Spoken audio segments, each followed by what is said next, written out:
नमस्कार दोस्तों, नित्य क्लासेज में आपका हार्दिक स्वागत अभिनंदन है। आज अपन पढ़ेंगे कक्षा 6 की विज्ञान चल रही है अपनी। उसमें 2 अध्याय अपने कंप्लीट कर लिए हैं। अब अगला अध्याय तीसरा है, उसका नाम क्या है? देखो, वस्तुओं की प्रकृति। बात समझ में आ गई। एनसीईआरटी पढ़ रहे हैं अपन। एनसीईआरटी क्यों पढ़ रहे हैं? आपको पता होगा कि एनसीईआरटी से जो आपकी जनरल साइंस है, आप किसी भी के एग्जाम दोगे उसमें जनरल साइंस आएगी, तो उसमें क्या होता है, एनसीईआरटी से हूबहू क्वेश्चन आते हैं। बात समझ में आ गई। अगर आप वैसे पढ़ते हो, एक अध्याय को पढ़ोगे तो कम से कम आपको 1 घंटा लगता है। बात समझ में आ गई। उसी को ध्यान में रखते हुए अपन क्या शॉर्ट रूप में पढ़ते चलते हैं। जो काम की चीजें वो यहाँ पे पढ़ेंगे। अब देखो, आपने क्या है, क्लास 15 या 20 मिनट में खत्म हो जाएगी और इसमें जो क्वेश्चन बढ़ेंगे वो आपको मैं सभी कराऊंगा और इसमें बाहर आपका कोई क्वेश्चन नहीं आएगा। बात समझ में आ गई। तो आज का अध्याय कौन सा? तीसरा, वस्तुओं की प्रकृति। बात समझ में आ गई। अध्याय तीसरा, टॉपिक का नाम है वस्तुओं की प्रकृति। अब अपन बात कर लेते हैं वस्तुओं का वर्गीकरण। सबसे पहले क्या किया? वस्तुओं का वर्गीकरण किया। इसमें आधार क्या रखा है? वस्तुओं का वर्गीकरण किया। एक तो प्राकृतिक, एक तो कौन सी? प्राकृतिक वस्तु, और एक क्या आती है? प्राकृतिक वस्तु है, और दूसरी आती है कृत्रिम वस्तु। बात समझ में आ गई। इनके बारे में बताया गया। इनसे कोई क्वेश्चन तो नहीं पढ़ने वाला। क्वेश्चन बढ़ेंगे तो आपके किससे बढ़ेंगे? इनसे। ये सी, डी, ई और एफ से क्या क्वेश्चन बढ़ेंगे, इनके बारे में अपन क्या डिटेल से पढ़ेंगे। बात समझ में आ गई। लेकिन क्या साथ साथ में पढ़ते चलते हैं। प्राकृतिक वस्तुएं कौन सी होती हैं? जो हमें प्रकृति से प्राप्त होती है। बात समझ में आ गई। प्राकृतिक वस्तुएं कौन सी हो गई? जो हमारे क्या प्रकृति से प्राप्त होती है। कृत्रिम वस्तु कौन सी हो गई? जिसका अपन निर्माण करते हैं, जिसका मानव द्वारा क्या निर्माण किया जाता है, वो तो क्या हो जाएगी? कृत्रिम वस्तु। और प्राकृतिक वस्तु कौन सी हो गई? जिसका निर्माण प्रकृति द्वारा किया जाए। बात समझ में आ गई। तो इसका उदाहरण की बात करें, जैसे आम है, केला है, जो अपने को प्रकृति से प्राप्त होती है, वो क्या हो गई? प्राकृतिक वस्तु हो गई। जैसे रुई है, ये क्या हो गई? प्राकृतिक वस्तु हो गई। और कृत्रिम वस्तुओं की बात करें, जैसे अपने पेन है, कागज है, या फिर मान लो कोई हल है, इस प्रकार की वस्तुएं क्या हो गई? जिनको मानव क्या है? निर्माण करता है। जैसे कुर्सी है, टेबल है, बाल्टी है, गिलास है। इस प्रकार से ये वस्तुएं क्या हो गई? कृत्रिम हो गई। बात समझ में आ गई। इसका क्या बेसिक भी पढ़ लेते हैं। तो ये एग्जाम में क्वेश्चन तो नहीं आएगा, लेकिन पढ़ना जरूरी है। अपन क्या पूरा अध्याय पढ़ेंगे, और जहां पे क्वेश्चन बनने की संभावना होगी और जहां से क्वेश्चन पूछे जाते हैं तो उसको तो अपन और भी विस्तार से पढ़ेंगे। आगे बात कर लेते हैं। सबसे पहले क्या किया? वस्तुओं का वर्गीकरण किया। किस आधार पे कि ये किस प्राकृतिक है या कृत्रिम है। प्राकृतिक वस्तुएं कौन सी होती है? जो अपने प्रकृति द्वारा प्राप्त होती है। कृत्रिम वस्तुएं कौन सी होती है? जिसका निर्माण मानव द्वारा किया जाता है। बात समझ में आ गई। उदाहरण की बात करें तो आम, केला, सब्जियां वगैरह, ये क्या हो गई? कृत्रिम वस्तु हो गई। और प्राकृतिक वस्तुएं कौन सी हो गई? कृत्रिम वस्तु हो गई, जो मनुष्य के द्वारा क्या निर्माण किया जाता है। जैसे गिलास है, टेबल है, पेन है आपका, इस प्रकार से नोटबुक है, ये क्या हो गई? कृत्रिम वस्तु हो गई। आगे बात करते हैं वस्तुओं का गुण। वस्तुओं का गुण, वस्तुओं के गुण के आधार पर देखो किस किस प्रकार से बांटा गया है। पहली आ गई चमक। आपने देखे हो कि आपके आसपास कुछ ऐसी चीजें होती हैं जिनमें क्या होती है? चमक पाई जाती है, और कुछ ऐसी वस्तुएं होती है जिनमें चमक नहीं पाई जाती। बात समझ में आ गई। चमक, देखो कोई गहना होता है, जो धातुएं वस्तु होते हैं, जो धातु से निर्मित वस्तुएं होती है, उनमें क्या होती है? चमक पाई जाती है। जैसे सोने के आभूषण है, उनमें क्या चमक पाई जाती है। बात समझ में आ गई। जैसे चांदी है, चांदी में क्या पाई जाती है? चमक पाई जाती है। तांबा है, इस प्रकार से इनमें क्या पाई जाती है? चमक पाई जाती है। और चमक जिनमें नहीं पाई जाती है वो कौन कौन सी वस्तु है? जैसे कागज है, उसमें किसी प्रकार की कोई चमक पाई जाती है क्या? तो धातुओं से निर्मित वस्तुएं होती है, उनमें क्या पाई जाती है? चमक पाई जाती है। इनसे कोई क्वेश्चन नहीं बनेगा। आगे बात करते हैं कठोरता। कठोरता के आधार पर देखो, इसमें भी क्या है? 2 प्रकार की वस्तुएं होती हैं। एक तो कठोर होती है, एक नरम होती है। इनका आधार कैसे, इनका पता कैसे चल जाता है? जैसे अपन किसी चीज को दबाते हैं, वो आसानी से दब जाती है, तो वो तो क्या हो गई? नरम हो गई। और जो आसानी से संपीड़ित नहीं होती, मतलब आसानी से दबती नहीं, वो क्या हो गई? कठोर। जैसे क्या हो गया? लकड़ी का टुकड़ा है, वो क्या है? कठोर है या नरम? तो वो क्या हो गया? कठोर, क्योंकि वो आसानी से संपीड़ित नहीं होता। संपीड़न का मतलब क्या होता है? दबता नहीं, उसको दबाया नहीं जा सकता। बात समझ में आ गई। और जिसको अपन आसानी से दबा सकते हैं, जैसे पनीर है, पनीर को अपन क्या आसानी से दबा सकते हैं, तो वो क्या हो गया? नरम हो गया। तो ये बात भी आपके समझ में आ गई, कठोरता वाली। आगे बात करते हैं चुंबकीय एवं अचुंबकीय। चुंबकीय और अचुंबकीय क्या होते हैं? कुछ वस्तुएं ऐसी होती हैं जिसको चुंबक के पास ले जाने पे किसके, चुंबक के पास ले जाते हैं तो क्या होती हैं, आकर्षित होती हैं, चुंबक की ओर क्या होती हैं, आकर्षित होती हैं।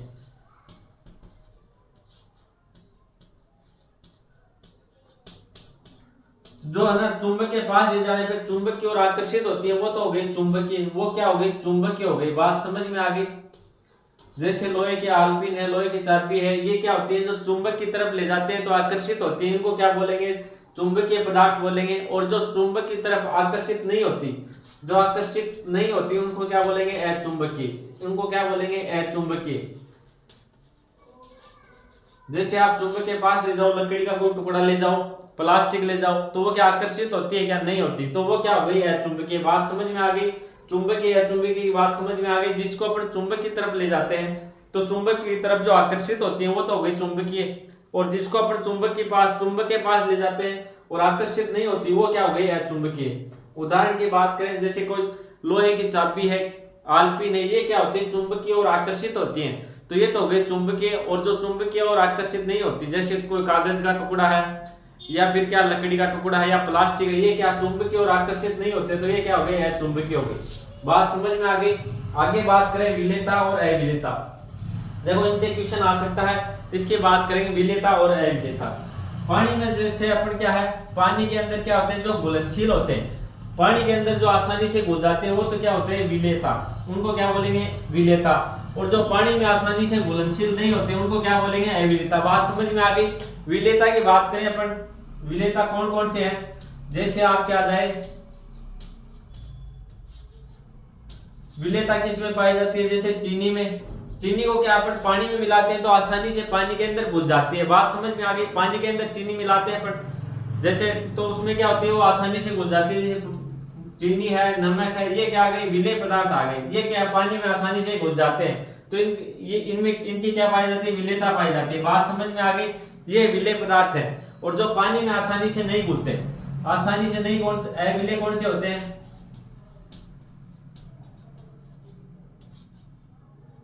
अविलेय पदार्थ कौन से होते हैं, जो पानी में आसानी से नहीं घुलता, जैसे रेत है, रेत है, या चौक का पाउडर है, चौक का पाउडर, ये क्या पानी के अंदर आसानी से नहीं घुल पाते। आपने देखा होगा, जैसे किसी बर्तन में मिट्टी पड़ी होती है तो वो पानी के अंदर नहीं घुलती, वो नीचे आपको मिल जाती है। बात समझ में आ गई। इसी प्रकार से अपन किसी बर्तन के अंदर अगर चीनी डालते हैं और फिर थोड़ी देर हिलाते हैं तो वो क्या होती है, विलेय हो जाती है। और पानी के अंदर मिट्टी डाल के कितनी बार हिला लो आप, वो क्या अविलेय होती है, वो आपको नीचे मिल जाएगी। बात समझ में आ गई। तो विलेय कौन से हो गए, जो पानी में आसानी से घुल जाते हैं, चीनी और नमक। और जो अविलेय कौन से हो गए, रेत और चौक के पाउडर क्या हो गए, अविलेय हो गए। ये आपके उदाहरण आ सकते हैं। बात करेंगे कुछ क्या है, जैसे कुछ गैसें ले लेते हैं, जैसे ऑक्सीजन की बात करें, ये आपके एनसीईआरटी में दिया हुआ है।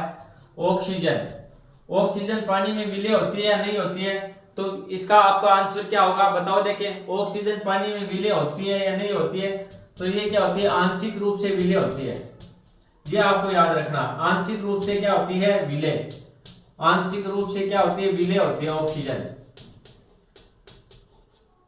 चलो एक बार इसको नोट डाउन करो, क्या होती है ऑक्सीजन, आंशिक रूप से पानी में विलेय होती है। जो क्वेश्चन बनेंगे उसको मैं नोट डाउन करवा देता हूं, एक बार इसको नोट डाउन करो आप लोग।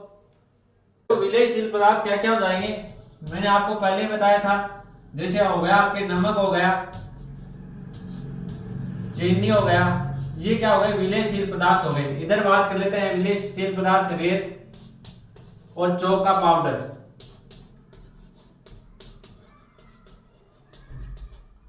ये क्या हो गया, अविलेयशील पदार्थ हो गया। बात समझ में आ गई। आगे बात करते हैं कुछ द्रवों की। बात समझ में आ गई। तो जैसे आपको पूछ ले नींबू का रस, नींबू का रस क्या होगा, विलेय हो जाएगा। नींबू का रस क्या हो जाएगा, विलेय हो जाएगा पानी के अंदर आसानी से। नींबू का रस तो विलेय हो जाता है। कुछ द्रव ऐसे भी होते हैं जो अविलेय भी होते हैं। आपको पता है क्या कि पानी के अंदर कुछ द्रव ऐसे होते हैं जो क्या है, अविलेय होते हैं। जैसे केरोसिन है,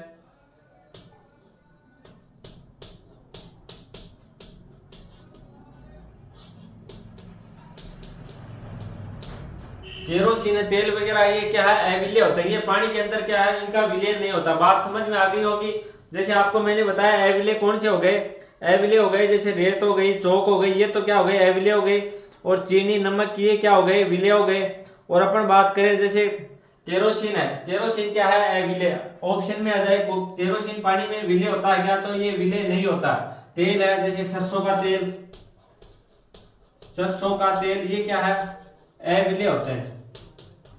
सरसों का तेल भी क्या होता है, अम्लीय होता है। बात समझ में आ गई।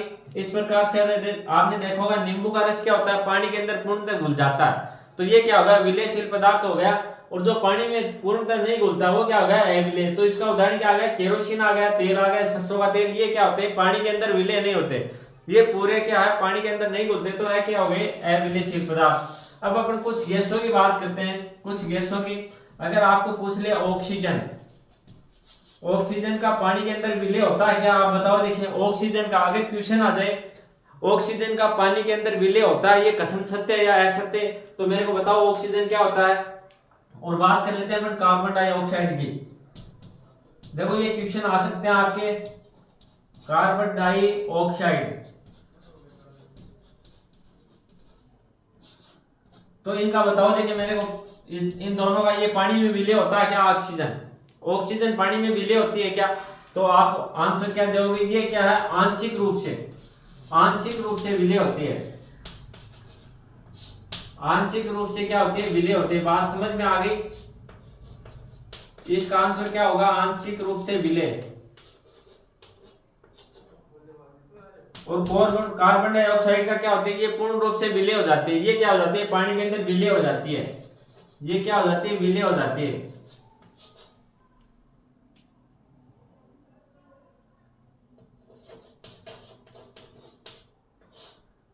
कार्बन डाइऑक्साइड क्या होती है, विलेयशील है, और ऑक्सीजन क्या है, आंशिक रूप से क्या विलेयशील है। जैसे इसको अपन किस में काम लेते हैं, शीतल पेय में कार्बन डाइऑक्साइड का क्या काम में लेते हैं, शीतल जो पेय होते हैं उनके अंदर कार्बन डाइऑक्साइड मिलाई जाती है, ये पानी के अंदर पूर्णतः विलेय होती है। बात समझ में आ गई। तो ये क्या हो गई, विलेयशील हो गई। ऑक्सीजन है, ये ऑक्सीजन क्या होती है, आंशिक रूप से पानी के अंदर विलेय होती है, तो ये क्या हो गई, आंशिक रूप से विलेय हो गई। बात समझ में आ गई। ये आपको ध्यान रखना, अगर आपको ऑप्शन में दे दे कि निम्न में से कौन सी वस्तु पानी में अविलेय होती है, तीन ऑप्शन ये दे, नमक, चीनी, नींबू का रस और केरोसिन, तो कौन सी अविलेय हो जाएगी, केरोसिन हो जाएगा। बात समझ में आ गई। तो ये आपको क्या है, इसके जो आपको दे रखे हैं ये एग्जाम्पल, ये क्या ध्यान में रखने हैं। क्वेश्चन बन सकता है आगे, इससे क्वेश्चन बन सकता है, और क्या ऑक्सीजन पानी में पूर्णतः विलेय होती है, तो क्या होगा, आंशिक रूप से विलेय होती है। कार्बन डाइऑक्साइड का पूछे आपको, क्या पानी के अंदर विलेय होती है, तो हाँ ये विलेय होती है, ये पूर्ण रूप से विलेय होती है। और इसका प्रयोग पूछे तो शीतल पेय में जो आपके कोल्ड ड्रिंक्स आती है उसमें क्या कार्बन डाइऑक्साइड मिलाई जाती है। बात समझ में आ गई। आगे बात करते हैं अपन पारदर्शिता, एक बार इसको नोट डाउन करो, फिर आगे बढ़ेंगे अपन।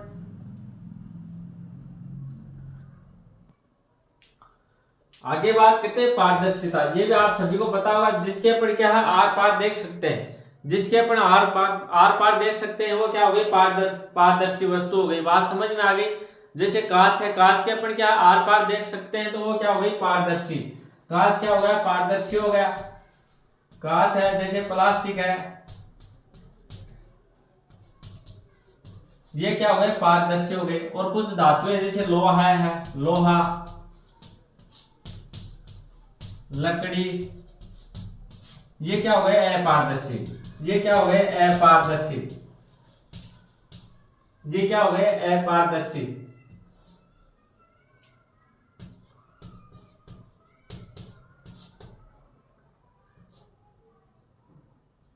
बात समझ में आ गई। अगर बात करें जैसे कांच की है, प्लास्टिक है, ये तो क्या हो गए, पारदर्शी हो गए। लोहा, लकड़ी, जो धातुएं होती हैं वो क्या होती है, अपारदर्शी हो गई। बात समझ में आ गई।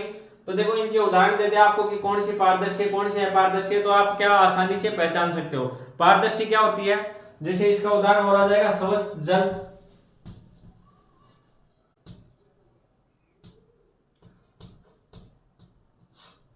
साफ जल है, स्वच्छ जल है, जिसके अपन क्या आर पार देख सकते हैं। बात समझ में आ गई। तो पारदर्शी का उदाहरण क्या, कांच है, प्लास्टिक है, स्वच्छ जल है।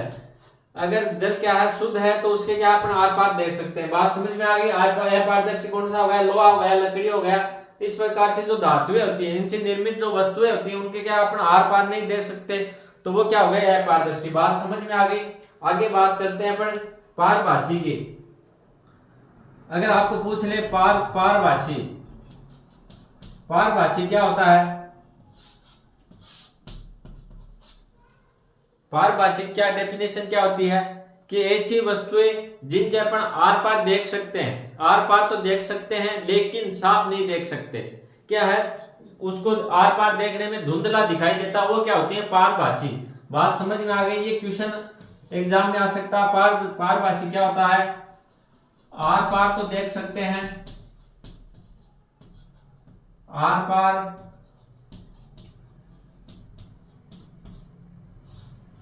धुंधला देख सकते हैं।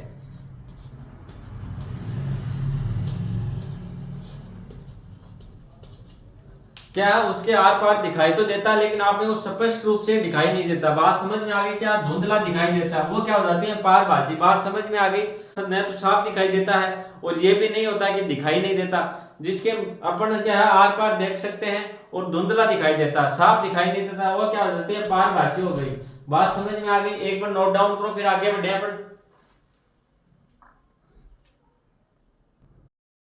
तो आगे बात करें अपन घनत्व की। किसी पदार्थ के इकाई आयतन के द्रव्यमान को उस पदार्थ का घनत्व कहते हैं। बात समझ में आ गई। कोई पदार्थ है, उसका जो इकाई आयतन है, उसके घनत्व, उसके द्रव्यमान को अपन क्या कहते हैं, घनत्व कहते हैं। बात समझ में आ गई। उस पदार्थ का घनत्व क्या हो जाएगा, उस पदार्थ का इकाई आयतन, उस पदार्थ का क्या कहलाता है, घनत्व कहलाता है। बात समझ में आ गई। अब देखो अपन बात करते हैं घनत्व किस प्रकार से देखते हैं। जैसे जल के अंदर कुछ वस्तुएं क्या तैरती हैं, पानी के ऊपर कुछ वस्तुएं क्या तैरती हैं और कुछ वस्तुएं डूब जाती हैं। उदाहरण की बात करें, जैसे कोई प्लास्टिक की अपन ने वस्तु रखी तो वह क्या है, तैरती है। और जैसे अपन ने कोई लोहे का टुकड़ा क्या जल के ऊपर रखा, वो क्या डूब जाएगा। बात समझ में आ गई। जैसे अपन ने कोई लकड़ी का टुकड़ा रख दिया इसके पानी के ऊपर, जल के ऊपर कोई लकड़ी का टुकड़ा रखा तो वो क्या तैर रहा, और अगर अपने पत्थर रख दिया तो वो क्या डूब जाएगा। बात समझ में आ गई। तो कौन सी वस्तु पानी में तैर सकती है, ये क्वेश्चन आ सकता है। देखो, जिन वस्तुओं का घनत्व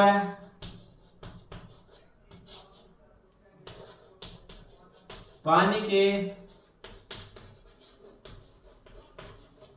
घनत्व से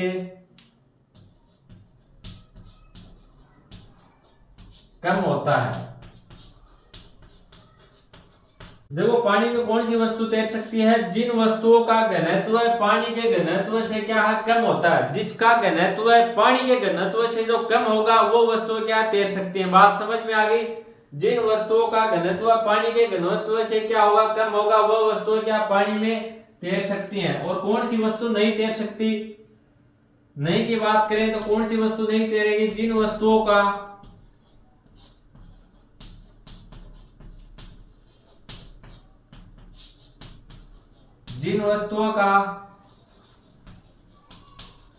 घनत्व पानी के घनत्व से अधिक होगा, वह वस्तु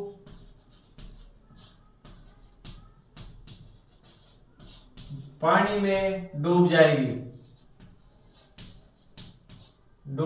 मतलब नहीं तैरेगी। बात समझ में आ गई। देखो, जिनका घनत्व पानी के घनत्व से क्या होता है, कम होता है, वो वस्तु क्या है, पानी के अंदर तैर सकती है। और जिनका घनत्व पानी के घनत्व से क्या होगा, अधिक होगा। ये चीज आपको दोनों ध्यान रखनी है कि कौन सी वस्तु पानी के अंदर तैर सकती है। जिनका घनत्व पानी के घनत्व से कम होगा वो वस्तु पानी के अंदर तैर सकती है। और जिनका घनत्व पानी के घनत्व से क्या होगा, पानी के घनत्व से अधिक होगा, वो वस्तु पानी के अंदर डूब जाएगी। बात समझ में आ गई। घनत्व की बात करें, जैसे अपन ने क्या लिया, 2 डिब्बे ले लिए समान आयतन के। बात समझ में आ गई। जैसे 2-2 के लिए क्या ले लिए, 2 डब्बे ले लिए। एक में अपन ने डाला रुई डाली और एक में अपन ने क्या डाला, जैसे रेत डाल दी। तो देखो किसका द्रव्यमान अधिक होगा, जिसका अधिक होगा उसका क्या होगा, घनत्व अधिक होगा। बात समझ में आ गई होगी। तो इस प्रकार से जैसे आपको पूछे क्या लकड़ी का घनत्व पानी के घनत्व से अधिक होता है या कम होता है, लकड़ी का घनत्व, एक बार क्वेश्चन दोबारा सुनो आप। इस प्रकार से क्वेश्चन आते हैं काफी बार और यहीं से क्या क्वेश्चन बनेंगे आपके। अब आपने ये क्वेश्चन देखते हैं आपको पता चलेगा भाई पता नहीं क्वेश्चन कहाँ से आ गए ये बोलते हैं, लेकिन ये देखो 6th क्लास का क्वेश्चन है, काफी बार आया हुआ क्वेश्चन भी है कि लकड़ी का घनत्व पानी के घनत्व से अधिक होता है या कम होता है। तो मैंने आपको बताया जो जो वस्तुएं जिनका घनत्व क्या है पानी के घनत्व से कम होता है वही वस्तुएं तैरती है। तो लकड़ी क्या है पानी के ऊपर तैरती है, तो उसका घनत्व पानी के घनत्व से क्या हो गया, कम हो गया। और अगर आपको पूछे कि अगर पानी का घनत्व ज्यादा है या फिर जैसे कोई लोहे का टुकड़ा उसका घनत्व ज्यादा होगा, तो इसमें किसका घनत्व ज्यादा होगा, लोहे के टुकड़े का, क्योंकि लोहे का टुकड़ा पानी के अंदर नहीं तैर सकता। जो वस्तुएं पानी के अंदर नहीं तैर सकती डूब जाती है उसका घनत्व पानी के घनत्व से क्या होता है, अधिक हो जाता है। बात समझ में आ गई। और जो वस्तुएं पानी के ऊपर आसानी से तैर सकती है उनका घनत्व पानी के घनत्व से क्या होता है, कम होता है। बात समझ में आ गई। तो ये क्या कथन आ सकते हैं आपके एग्जाम में और काफी देर बाद पूछे भी गए हैं। बात समझ में आ गई। तो देखो इसको करो नोट डाउन। चलो तो भाई ये क्या हो गया, आपका चैप्टर कंप्लीट हो गया।